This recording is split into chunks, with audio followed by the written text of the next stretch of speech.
ዛሬ እኔ ከመጣሁ ዘንዳ ምንድነው መሰላችሁ አሁን አንዳንድ ጊዜ የህይወት ተሞክሮም በሉት ዋቴቨር እንጃ ምን እንደሚጠቅማቸው አላቅም እንትን በዚህ ዓመተ ምህረት ተወልጄ አርሲ ክፍለ ሀገር አድጌ ከፍቶች አግጄ ከዳር ውጫ ጀምሬ ከዳንትን መጥቼ ምናምን ማሰልቸት ነው።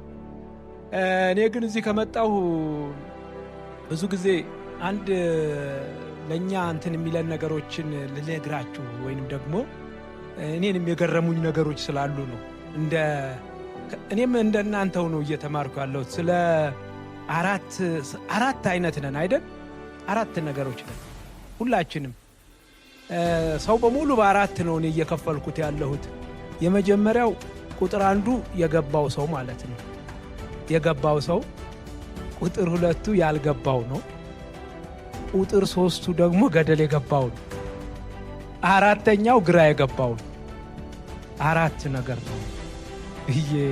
ለመሰላችሁ አንዳንድ ጊዜ በተመሳሳይ በራሳችሁም ላይ ታውታላችሁ አይደለም? እነዚህን አራት ነገር አንዳንድ ጊዜ ይገባችኋል፣ አንዳንድ ጊዜ አይገባችሁም። አንዳንድ ጊዜ ደግሞ እንደው እንትን ስትስቱ ገደል ትገባላችሁ። አንዳንድ ጊዜ ደግሞ ግራ ገብቷችሁ ትቆማላችሁ አይደል?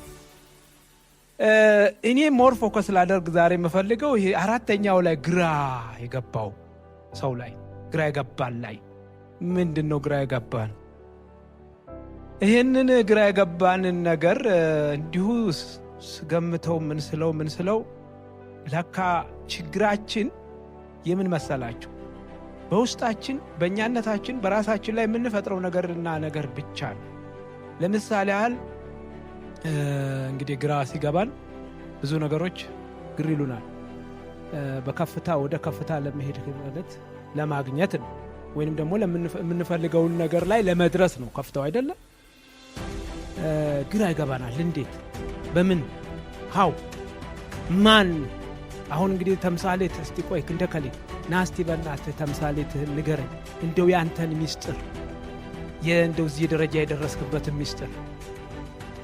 ደግሞ ያው እኛ አንዳንዶቻችን ደግሞ ስንመጣ አዎ የኔ ሚስጥር ምን መሰለክ እንትን ተብሎ በዚህ ገብቶ በጠዋት ተነስቼ ትሬኒንግ ሰርቼ ከድሮ ከልጅነቴ ጀምሮ እንደዚህ በምናምን እንላለን። ሙዚቀኛም ፉትቦል ተጫዋቹም ሁሉም ሚስጥር ብሎ ይለዋል። ሳያው ሚስጥር አይደለም፣ ምንም ሚስጥር የለም። እኔ ለምሳሌ የኔ ሚስጥር ምን እንደሆነ ልንገራችሁ። ሲጀመር የሚስጥር ትርጉም አለማወቅ ነው። ሚስጥር እኮ በአንድ ወይ በሁለት ሰው የሚቀመጥ ነው እንጂ ሶስተኛ ሰው ሊሰማው የማይገባ ሚስጥር። በዚህ ተስማማላችሁ አይደል? ስለዚህ ሰው መጥቶ ሚስጥር የንትን አሁን ጋዜጠኛ ነው ለነገሩ በብዛት የሚጠይቀው። አንዳንድ ጊዜ ይገርሙኛል ጋዜጠኞች፣ እንዴት ነው ያንተ እንደው የዚህ ስኬታማ ሚስጥር ምንድን ነው ብሎ ሲጠይቁኝ፣ እንዴ እኔ ሰዎች ምንነካቸው? ሚስጥር ከሆነ ምናልባት ሩጫ ያው ህግ ነው፣ ትሬኒንግ ሰርቶ ማሸነፍ ነው። ሚስጥር ከሆነ አይ ድሮፒንግ ወስጄ ነው ያሸነፍኩት ብለው ለሌላ ሁሉ ይገናግርና እንደሱ አይነት ነገር ሚስጥር ሊኖር ይችላል እንጂ ሌላው ሚስጥር ሊሆን አይገባው። ስለዚህ ምንድነው መሰላችሁ ግራ እናጋባዋለን። እኛ ግራ ይገባናል የሰው የደረሰበት ምናምን። ስለዚህ ምንድነው መሰላችሁ አሁን አንዳንዴ እንደው ዛም ስረግጥ በኋላ ሰብስቡት እናንተ ምን አገባኝ በኋላ እኔ ነግራችኋለሁ እና ሰብስቡት። እኔ በብዛት ፎከስ የምናደርግባቸው ኤሪያዎች ነው ልናውቃቸው የሚገባ ነገሮች አሉ። አሁን ጊዜ የሚባል ነገር አለ አይደለ? ጊዜ እኔ እንጃ ከዚህ ውስጥ ትርፍ ጊዜ ተሰጠዋለ እንዴ? ትርፍ ጊዜ ያለው አለ እንዴ? እኔ እንግዲህ ትርፍ ጊዜ የሚባል ነገር የለም። ትርፍ አንጀት አለ። ምንድነው የአፔንዳክስ የሚባለው? ትርፍ አንጀት እና ትርፍ ጊዜ። እሱም ትርፍ አንጀት ይገላል ካልቆረጣችሁት። ትርፍ ጊዜም አለ ብላችሁ አስባችሁ ካልቆረጣችሁት፣ የለም ትርፍ ጊዜ ብላችሁ ካላላችሁት እሱም ይገላችኋል። ይገለናል አይደል? ይሄ ፋክት ነው።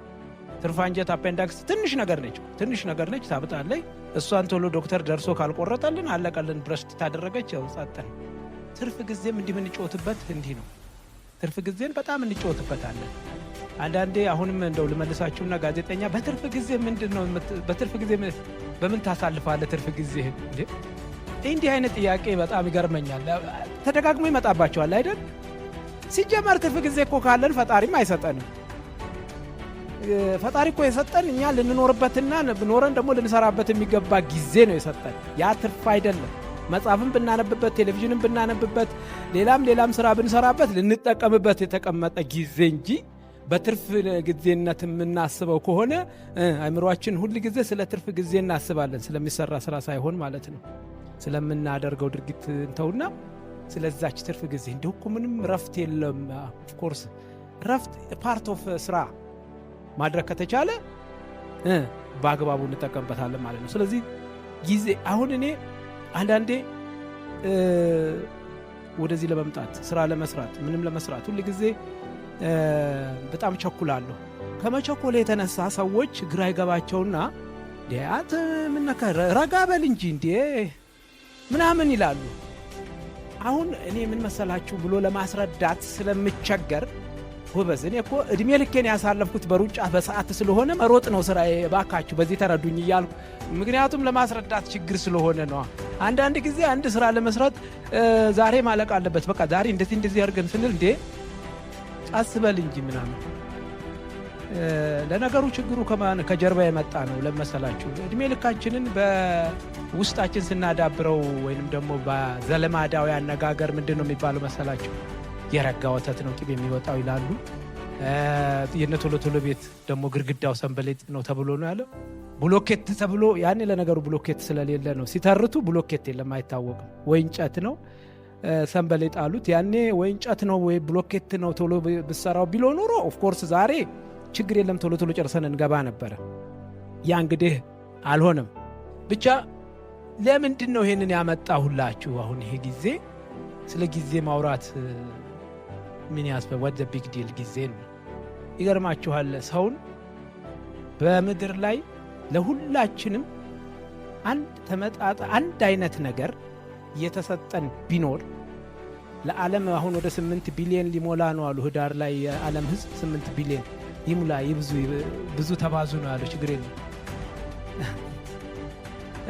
8 ቢሊዮን ህዝብ 24 ሰዓት እኩል ተሰጥቶናል በቀን ውስጥ በአመት ውስጥ በምን አላስካም ሂዱ አውሮፓም አውስትራሊያም የፈለጋችሁ ጋር ብትሄዱ 24 ሰዓት ልዩነቱ ምናልባት እዛ ሊበርድ ይችላል፣ እዚህ ዝናብ እንደሰሞኑ ሊኖር ይችላል፣ ደግሞ አለፍ ሲል ሊሞቅ ይችላል። በቃ ዳሶ የሚለያየንም እሱን እንዴት አድርገን በአግባቡ እንጠቀምበታለን። እሱን መጠቀም የሱ ነው። እኔ እንደንትን ያ ግራ የገባን እሱ ላይ ነው ፎከስ አለማድረጋችን። እሱን ፎከስ ካደረግነው በቃ ኤቭሪቲንግ መልስ ያገኛል ብዬ ነው የማስበው። ምክንያቱም ጊዜ ሲባል ከጠዋት እስከ ማታ ያለ ብቻ አይደለም፣ እድሜም አለ፣ ከተወለድን ጀምሮ እስከ ዛሬ ድረስ ያለ አለ።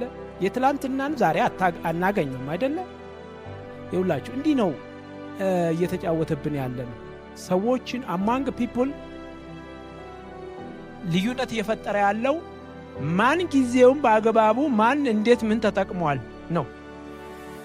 አሁን እንግዲህ ለምሳሌ እኔ አሁን ብጠይቃችሁ ስራ ሲባል የሚያስከፍል ስራ እንጂ ስራን እንደ ስራ መጀመሪያ ፕራዮሪቲ መስጠት በጣም ከባድ ነገር ይመስለኛል። ካላስከፈለ ስራ አይደለም።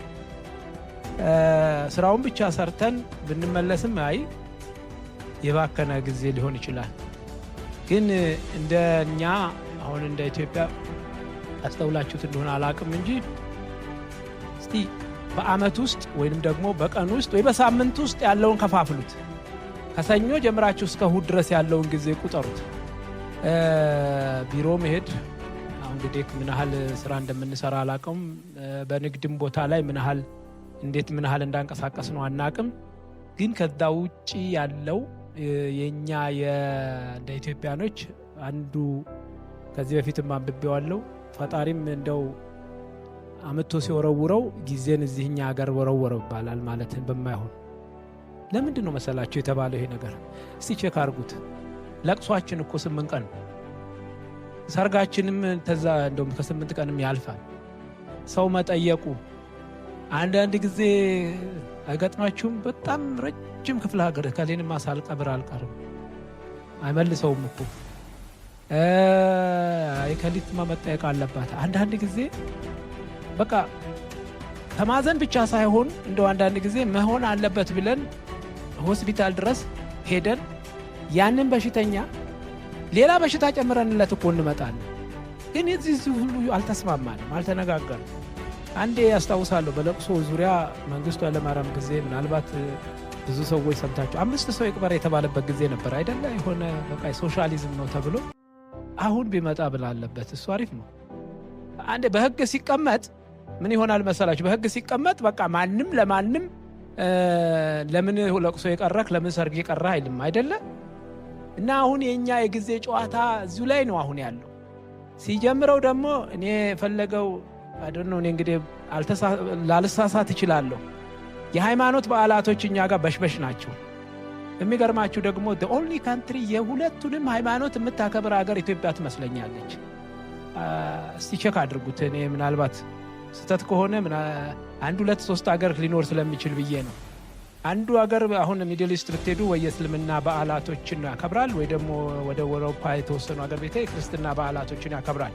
እኛ ግን ሁለቱንም ይዘን እናከብረዋለን። የሚገርማችሁ ኢትዮጵያ ውስጥ በጣም አትራፊው ማን ነው? የሚመልስልኝ ያለ በጣም አትራፊ ድርጅት ትርፋማው በጣም በየአመቱ በቢሊየን የሚቆጠር ባንክ ታንኪዩ እግዚአብሔር ይስጥህ ባንክ ነው ትርፋማው አይደል? ባንክ ግን እኮ እሁድ ነው አልቆጥርብህም ወለድ አይቆጥርብህም አይለንም። አይ ዛሬ ረመዳን ነው ገና ነው ብሎ ነው ያውቃል? አያውቅም። እሱ ግጥም አድርጎ ይቆጥራል። አያችሁ፣ በእኛ ሀገር ውስጥ ስራውን በአግባቡ የሚሰራ ባንክ ብቻ ነው ማለት ነው። ልብ አድርጉ። የከሰረ ባንክ ፈልጉና እስቲ ያገኙ። አላየሁም።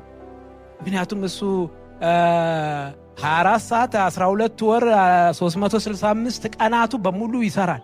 ወለድን ጦባ አርጋትን በጊዜው ተሟሙታችሁ ባለው ተጠቅማችሁ የሱን ሐልም ባትሄዱ የሱን ግማሽ እንኳን ሄዳችሁ መክፈል ባትችሉ የለፋህበትን የኋለኛውን ሁሉ ንብረት አብሮ ብክዞት ይሄዳል። ባንክ በሐራጅ ይሸጠዋል። አንተ ገና እንትና ምን ሞታለችና እዛ ብለህ ወደ እንትና ሀገር ሩቅ ሀገር ትሄዳለህ። እሱ እየቆጠረ ነው። አንተ የፈለገ ጋር ሄድ ይላል። ደግሞ የሚገርመው ምንድነው መሰለህ? በተበደርከው ገንዘብ ላይ ነው ቪኤት የምንገዛው አይደል? ያ ቪኤት ደግሞ የሚገርመው ብር እያመጣ ሳይሆን ብር እንትን እያለ ነው። ደግሞ ምንድነው መሰላችሁ? ደና መኪና ካለን እግራችን ሁሉ ይበዛል። እግራችን ማለት ረጃጅም ርቀት መሄድ ለመቼ ነው? እዚህ ከተማው ብቻ እየነዳን እያልን አያችሁ። እቺችን ነገር ፕሊስ ለጊዜን ጥቅማችንን ግራ ሳይገባን እንወቃት። አሁን እዚህ የባንክ ሰራተኞችና የባንክ ባለቤቶች ወይንም ደግሞ ሼር የገዛችሁ ካላችሁ እኔም አይ ሜድ ሚስቴክ ሼር መግዛት ነበረብኝ። ግን ይገርማችኋል አንድም ሼር የለኝም። እኔ ለምን እንደሆነ አላቅም። ችግሩ የምን እንደሆነ ታውቃላችሁ? በውስጤ እኔ ያለፋሁበት ያልደከምኩበት ገንዘብ እንደ ገንዘብ ስለማይመስለኝ ሁሉ ጊዜ እንደዛ ነው ማስበው። እኔ ስራን የምለካው በቃ በድካሜ ልክ እንጂ በማገኘው ገንዘብ አይደለም። ስለዚህ ነው ሼር ያልገባሁት እንጂ ዛሬ መጀመሪያዎቹ ባንኮች ጋራ ገብቼ ቢሆን ኖሮ ለማንኛውም ግን አሁን ባንኮች እዚህ ካሉ ቢከሱኝ በጣም ጉድ ጎል ይከቱኛል። ግን ፋክቱን እንተናግረን መሄዳለን። ፋክቱን እንነጋገር። ምክንያቱም ይሄ ያለ ፋክት ነው። ያበረታቱ። ተበዳሪውን እኮ ደግሞ አይመክሩትም። አረ ቀስ ብለህ ተራመድ፣ አረ ቀስ ብለህ እንደዚህ አድርግ፣ ኋላ ፕሊስ ቲንክ አባውት ብድሩ በዚህ በሚቀጥለው 1 ዓመት ውስጥ ማለቅ አለበት እያሉ ያገባቡን ጥሩ ነው። እና ይሄንን በጊዜ ላይ እንዳንጫወት አደራ ነው የምላችሁ።